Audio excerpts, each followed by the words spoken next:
Hola, mi nombre es María Isabel Hojas Romero. Soy estudiante de la carrera de Medicina de la generación 53 en el Centro Interdisciplinario de Ciencias de Salud, Unidad Milpa Alta del Instituto Politécnico Nacional. El día de hoy abarcaremos el tema de enfermedad tromboembólica venosa, la cual se caracteriza por ser un conjunto de alteraciones entre los que incluye la trombosis venosa profunda, la embolia pulmonar y el síndrome postrombótico. Adentrándonos ya en el tema de enfermedad tromboembólica venosa, esta es una entidad clínica muy frecuente que merece mayor atención ya que es causa de tromboembolia pulmonar y puede ser mortal. Como definición decimos que es la presencia de un trombo dentro de una vena, el cual va a estar acompañado de una variable respuesta inflamatoria. Está causado por alteraciones que hacen que la sangre pierda la propiedad de permanecer líquida, favoreciendo así la formación de un trombo, el cual provocará el detenimiento del flujo venoso. Se caracteriza por la formación de trombos en las venas de mediano y de gran calibre en los miembros inferiores principalmente, y ocasionalmente este trombo se va a desprender convirtiéndose así en un émbolo y va a viajar por el sistema venoso hasta la vena cava inferior. De ahí llega a las cavidades cardíacas, pasa a la arteria pulmonar y pasa a los segmentos pulmonares, generándose así una tromboembolia pulmonar, la cual puede provocar la muerte. El término enfermedad tromboembólica venosa engloba varios procesos patológicos, entre los que destacan la trombosis venosa profunda y la embolia pulmonar, que son en los que nos vamos a enfocar. En el caso de la trombosis venosa profunda, aquí se forma un coágulo que es anormal y que va a bloquear el flujo de sangre de una arteria o de una vena del cuerpo. Aquí el sistema venoso profundo iliofemoral es el que con mayor frecuencia nos va a dar origen a los émbolos que son clínicamente significativos porque pues su tamaño es considerable y cuando este se llega a desprender forma la trombosis venosa profunda.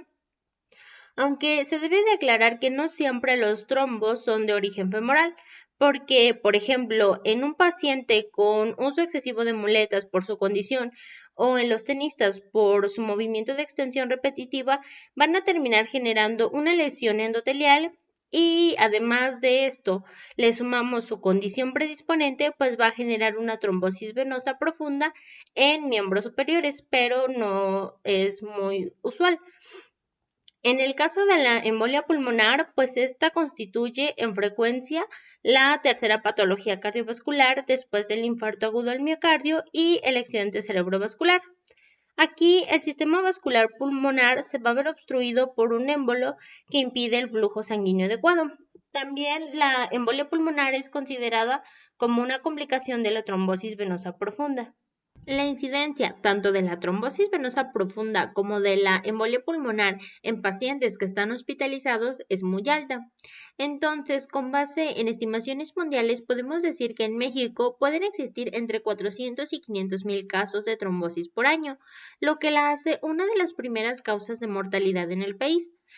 Aquí es importante aclarar que afecta a cualquier persona sin respetar edad, etnia o raza. Sin embargo, es más frecuente en hombres que en mujeres.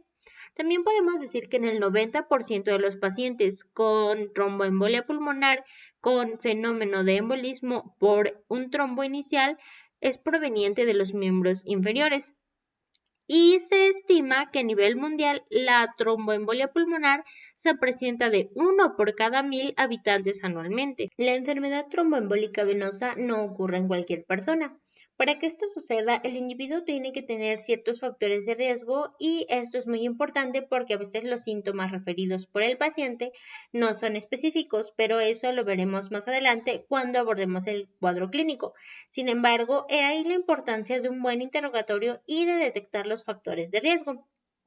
Aquí entra la triada de Virchow, la cual fue establecida en 1856 por Rudolf Virchow, quien establece que el daño de la pared del vaso sanguíneo, la alteración del flujo sanguíneo y un estado de hipercoagulabilidad son las causas principales de la formación del trombo venoso. En el estado hipercoagulable hace que los pacientes coagulen de más. Aquí podemos encontrar tumores malignos, en donde hay que hacer énfasis porque existen algunos tipos de nucleases que generan sustancias que son protrombóticas, sobre todo el cáncer de pulmón, que es el que con mayor frecuencia genera trombosis venosa profunda. También cuando tenemos a un paciente que en forma recurrente tiene episodios de trombosis venosa profunda, hay que pensar en dos tipos de cáncer, en el de páncreas y el prostático. También el embarazo, el periodo de periparto y el tratamiento con estrógenos genera sustancias protrombóticas. También podemos observar traumatismo o cirugía de extremidad inferior, cadera, abdomen o pelvis, enteropatía inflamatoria, síndrome nefrótico, septicemia y trombofilia.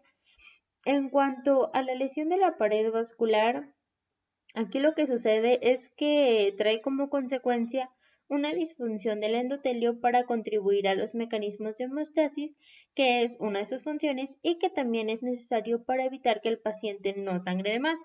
Aquí podemos observar traumatismo o cirugía, punción venosa, irritación química, valvulopatía o valvuloplastía, aterosclerosis o sonda permanente. Y finalmente, en la éstasis sanguínea, el paciente va a generar una concentración local de los factores de la coagulación como plaquetas, fibrinógeno, entre otros, los cuales podrían llevar a cabo una inclinación hacia los factores protrombóticos. Aquí podemos encontrar la fibrilación auricular, disfunción ventricular izquierda, inmovilidad o parálisis, insuficiencia venosa o varices, obstrucción venosa por tumor, obesidad o embarazo. Cabe resaltar que estos factores de riesgo se pueden sumar a los estados de trombofilia primaria. El desequilibrio que ocasiona la trombosis puede deberse a condiciones hereditarias o adquiridas, conocidas como trombofilias, que podemos clasificar en primarias y secundarias, siendo la primaria cuando se repite a nivel familiar. Aquí podemos encontrar deficiencia de tritrombina, deficiencia de proteína C y S, resistencia a la proteína C activada, deficiencia de plasminógeno, hiperhomocisteinemia, aumento de los factores homeostáticos 2, 7, 8 y fibrinógeno, disfibrinogenemia y presencia del factor 5 de Leiden. Este es muy importante ya que es una mutación en uno de los factores de coagulación de la sangre. Esta mutación puede aumentar las probabilidades de desarrollar coágulos de sangre anormales con mayor frecuencia en las piernas o en los pulmones. La trombofilia secundaria es cuando se asocia a un factor adquirido de riesgo que puede ser transitorio o permanente. Aquí podemos encontrar la longevidad, obesidad o trauma, cáncer y su tratamiento, cirugía pélvica o de cadera, embarazo, porperio o uso de estrógenos, inmovilización prolongada, aumento secundario de los factores homeostáticos 2, 7 y 8 y fibrinógeno, trombosis venosa profunda previa, presencia de venas varicosas, falla cardíaca, catéteres centrales, enfermedad inflamatoria intestinal y síndrome nefrótico. ¿Cómo se forman los trombos? Bueno, de manera muy resumida lo explicaremos. Sabemos que para que la sangre fluya por los vasos sanguíneos debe estar en su forma líquido y para que esto suceda los factores trombóticos y antitrombóticos deben estar en equilibrio, pero cuando este equilibrio se pierde en favor de los factores trombóticos, ya sea por un aumento de los factores trombóticos o por una deficiencia de los factores antitrombóticos, se forma un trombo, el cual se adhiere al endotelio vascular generando una trombosis venosa profunda. Esta se caracteriza por ocurrir en las venas de calibre grande y mediano de las piernas, preferentemente de los vasos iliofemorales. De manera gráfica podemos observar el flujo que sigue la sangre en una circulación normal, la formación del trombo, la trombosis como tal y un estancamiento de la sangre y finalmente el desplazamiento del trombo convirtiéndolo en un émbolo.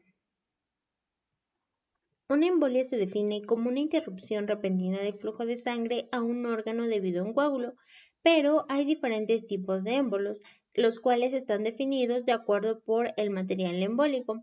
En el caso de la tromboembolia pulmonar, esta está ocasionada principalmente por un émbolo sanguíneo, sin embargo, no hay que descartar la posibilidad de que sea por otro tipo de émbolo. La tromboembolia pulmonar representa un espectro de síndromes clínicos con implicancias pronósticas muy distintas. En este sentido, podemos agrupar a los pacientes en tres grupos. El primero es la tromboembolia pulmonar masiva, que representa del 5 al 10% de los casos.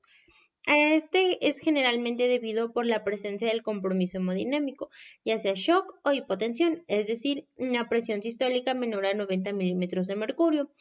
A diferencia de los demás grupos, estos pacientes tienen un elevado de riesgo de muerte y por ende son manejados de forma agresiva con anticoagulantes, considerando una terapia avanzada.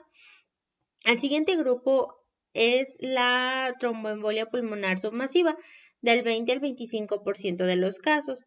Corresponde a aquellos pacientes con presión arterial normal, pero con evidencia de disfunción ventricular derecha. Este grupo tiene mayor riesgo de morbimortalidad respecto a aquellos sin disfunción del ventrículo derecho y constituye un foco de controversia respecto al enfoque diagnóstico terapéutico ideal. También son tratados con anticoagulantes, considerando la trombólisis.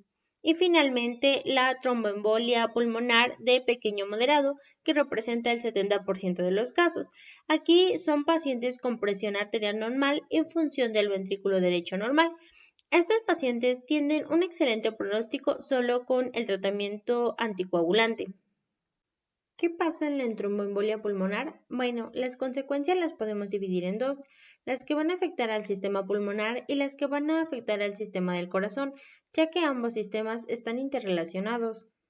Para que quede claro lo que sucede a nivel pulmonar, lo vamos a ejemplificar en esta maqueta. El émbolo que viene de los miembros inferiores entra por la vena cava inferior a la aurícula derecha.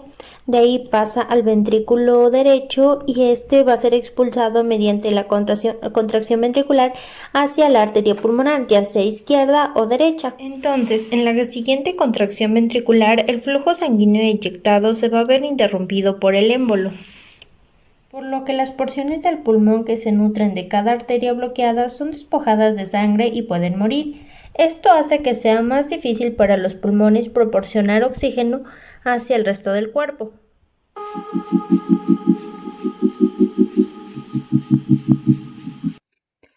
Ahora hablaremos de la fisiopatología pulmonar, ya que es más compleja de lo que observamos en la maqueta. Entonces, siguiendo la trayectoria del émbolo, este va a pasar a la arteria pulmonar, en donde puede obstruir la bifurcación del tronco pulmonar. Esto es muy importante porque este tipo de embolias por lo regular tienen un riesgo elevado o intermedio. A este tipo de émbolos lo vamos a denominar como silla de montar. Es importante aclarar que el émbolo no siempre va a obstruir la bifurcación, sino que también puede obstruir cualquier otra rama de estas arterias. Recordemos que la manera normal en la que debe de fluir la sangre es de esta manera hasta llegar a los alvéolos en donde se va a realizar el intercambio gaseoso. Sin embargo, cuando un émbolo obstruye una arteria, lo que va a suceder es que va a desencadenar ciertos cambios. Lo primero que va a suceder es la pérdida del equilibrio entre la ventilación y la perfusión pulmonar. Entonces, enfocándonos en un alveolo, lo que va a suceder es que éste va a recibir el oxígeno inspirado, pero no lo va a poder intercambiar con dióxido de carbono porque no hay perfusión, es decir, la circulación ya se perdió por causa de la obstrucción. Entonces, a esto le vamos a llamar espacio muerto porque el aire muere, por así decirlo, al no ser transportado debidamente. El pulmón como mecanismo de defensa va a ocasionar que los alvéolos se cierren, es decir, va a ocasionar un broncoespasmo para disminuir el espacio muerto. Este broncoespasmo va a ser posible gracias a la pérdida del surfactante, el cual va a disminuir al momento en el que el émbolo obstruye la arteria y provoque una inflamación. La función del surfactante en el estado normal es evitar el colapso de los alvéolos. El colapso alveolar provoca microatelectasias. Por otro lado, la inflamación va a producir isquemia porque la sangre no llega correctamente al pulmón. Sin embargo, es muy difícil que el pulmón se infarte porque tiene doble circulación. Ahora hablaremos de la fisiopatología a nivel cardíaco. Aquí la sangre que tiene que pasar por la arteria donde se localiza el émbolo va a tener problemas para hacerlo o no lo va a hacer y va a provocar una dilatación del ventrículo derecho ya que el émbolo aumenta las presiones. También, a su vez, el septum se desplaza a la izquierda por el crecimiento del ventrículo derecho y por el aumento de las presiones, haciendo que el ventrículo izquierdo reciba poca sangre. El septum ocupa espacio del ventrículo izquierdo, por lo que provoca disminución del gasto cardíaco y disminución del volumen de eyección, lo que nos lleva a tener un choque de hipotensión y taquicardia. Otra de las consecuencias es el cor pulmonale, el cual se refiere al fallo de la parte derecha del corazón para bombear adecuadamente la sangre que recibe. Suele ser consecuencia de unas enfermedades de las arterias pulmonares o del propio pulmón, como es el caso. Dichas enfermedades dificultan el paso de sangre a través de los pulmones, lo que produce una elevada presión en el interior de los vasos pulmonares, es decir, una hipertensión pulmonar. Este aumento de la presión hace que el ventrículo derecho tenga que hacer un esfuerzo exagerado para impulsar la sangre, lo que lleva a un progresivo aumento de su tamaño y con el paso del tiempo a su imposibilidad para bombear adecuadamente la sangre que le llega. Las manifestaciones clínicas en los pacientes con tromboembolia pulmonar generalmente están o ausentes o son inespecíficas, por lo que la sospecha clínica es de suma importancia para el diagnóstico. Aquí la disnea es el síntoma más común, mientras que el signo más común es la taquipnea en este tipo de pacientes. Entonces, se debe de sospechar de tromboembolia pulmonar ante la presencia de disnea súbita, tos, hemoptisis, dolor torácico, dolor referido en la pantorrilla y ortopnea. En cuanto a la exploración física, podemos encontrar a un paciente que se encuentre ansioso, con taquicardia o febrícula, también con distensión yugular e incluso un segundo ruido acentuado o bradicardia paradójica, pero a menudo no se observan otras anormalidades. Para hacer el diagnóstico de tromboembolia pulmonar es necesario apoyarse en diferentes estudios complementarios, agrupando la exploración física, estudios de laboratorio, radiología, electrocardiograma y ecocardiograma, aunque el diagnóstico se basa mucho en la sospecha clínica. Pasando a los estudios de laboratorio, bueno, pues los estudios de laboratorio de rutina no son de utilidad en el diagnóstico de tromboembolia pulmonar. Aquí podemos presentar leucocitosis de leve a moderada, pero es un hallazgo inespecífico. Sin embargo, el dato más característico es la hipoxia y el gradiente alveolo-arterial, que es normal. Por otro lado, el prolapso de las ramas de las arterias coronarias nos va a llevar a microinfartos, lo cual se manifiesta en la clínica como una liberación de las troponinas en el laboratorio. Esto es muy importante porque si tenemos un paciente con tromboembolia pulmonar y tiene elevación en las troponinas, nos va a indicar el grado de mortalidad del paciente. En cuanto al dímero D, bueno, pues esta es una prueba que busca el dímero D en la sangre, el cual es un fragmento de proteína que se utiliza cuando un coágulo de sangre se disuelve en el cuerpo y esto nos ayuda mucho al diagnóstico. Por otro lado, la gasometría arterial se solicita de manera inicial y los hallazgos más relevantes son hipoxia, alcalosis respiratoria por taquipnea e hipocapnia, el cual se define como el descenso de la contracción de dióxido de carbono disuelto en el plasma sanguíneo como una consecuencia del intercambio gaseoso anómalo en la membrana alveolar capilar. La radiología nos permite observar ciertos datos clínicos como cardiomegalia, derrame pleural, atelectasia y elevación del hemidiafragma. En radiología se han descrito algunos signos radiológicos, obviamente, que solo se presentan en la tromboembolia pulmonar, como el signo de Paya, en el cual se observa el alargamiento de la arteria pulmonar ascendente derecha, o el signo de Fleischner, en el cual hay una dilatación en el segmento de la arteria pulmonar en el lugar donde se enclava el émbolo, con una terminación brusca del vaso por vasoconstricción distal. Sin embargo, existen otros signos menos frecuentes, como por ejemplo el signo de Westermarck, en el cual se observa una hiperclaridad pulmonar que generalmente es en las bases por reducción del flujo sanguíneo distal al vaso ocluido, ya sea local o general, siendo más frecuente la primera y con vasos escasos y filiformes. También podemos observar la joroba de Hampton, el cual es un signo radiológico clásico de la embolia pulmonar. Se trata de una opacidad en forma de cono con base pleural bien definida, que representa hemorragia y tejido pulmonar necrótico en una región de infarto pulmonar. El electrocardiograma es una herramienta poco útil en el diagnóstico de tromboembolia pulmonar. Entre las anormalidades más frecuentes podemos encontrar taquicardia sinusal, que es la más frecuente. También podemos observar el eje desviado a la derecha, bloqueo de rama derecha hipertrofia ventricular derecha, onda T invertida en B1 a B4, que también es de las anormalidades más frecuentes. Podemos observar sobrecarga ventricular derecha con patrón Q minúscula R mayúscula en B1, extrasístoles auriculares y ventriculares y fibrilación auricular. En 1935, McGinn White describió el patrón conocido como S1 Q3 T3, en donde hay una prominencia de la onda S en D1, onda Q en D3 y onda T invertida en D3. El patrón de McGinn White corresponde a una alteración electrocardiográfica poco frecuente pero específica de tromboembolia pulmonar si se acompaña de otros datos clínicos. Aquí la asociación del patrón S1 Q3 T3 junto con valores elevados de dímero D es muy sugestivo de tromboembolia pulmonar. El ecocardiograma tiene una sensibilidad del 60 al 70% para el diagnóstico de tromboembolia pulmonar.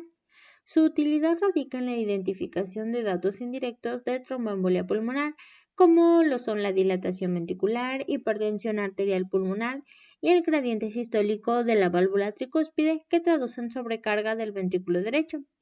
Si bien no existen criterios estandarizados para definir la disfunción del ventrículo derecho, el ecocardiograma es probablemente la mejor imagen para evaluarla.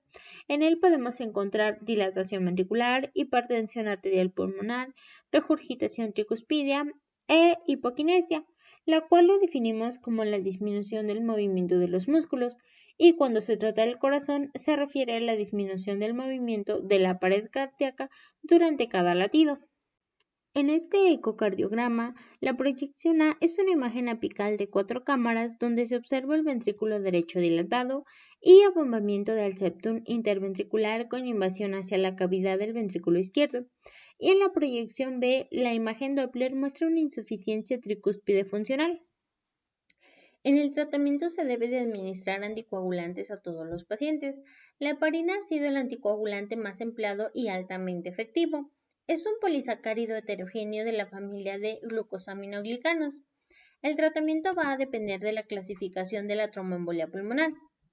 Por ejemplo, en la tromboembolia pulmonar pequeña vamos a administrar heparina de bajo peso molecular o fondaparinux. En la tromboembolia pulmonar submasiva vamos a administrar heparina de bajo peso molecular o fondaparinux y vamos a mantener una monitorización clínica y también del ventrículo derecho. En la tromboembolia pulmonar masiva vamos a administrar heparina no fraccionada y buscar la trombólisis, y si podemos hay que hacer una embolectomía. La dosis de administración para la heparina no fraccionada intravenosa es un bolo inicial de 5.000 unidades, seguido de una infusión continua de 18 unidades por kilogramo por hora, al menos por 5 días. La dosis para la heparina de bajo peso molecular subcutánea, en este caso enoxaparina, es de 1 miligramo por kilogramo cada 12 horas o de 1.5 miligramos por kilogramo una vez al día, por lo menos por 5 días. Aquí es muy importante que si vamos a mantener a un paciente con anticoagulantes, hay que vigilar constantemente los valores de INR y los tiempos de coagulación. Finalmente, esta es la bibliografía en donde retomamos la información. Esto es todo de mi parte, espero que haya quedado claro y que les sea de utilidad. Muchas gracias.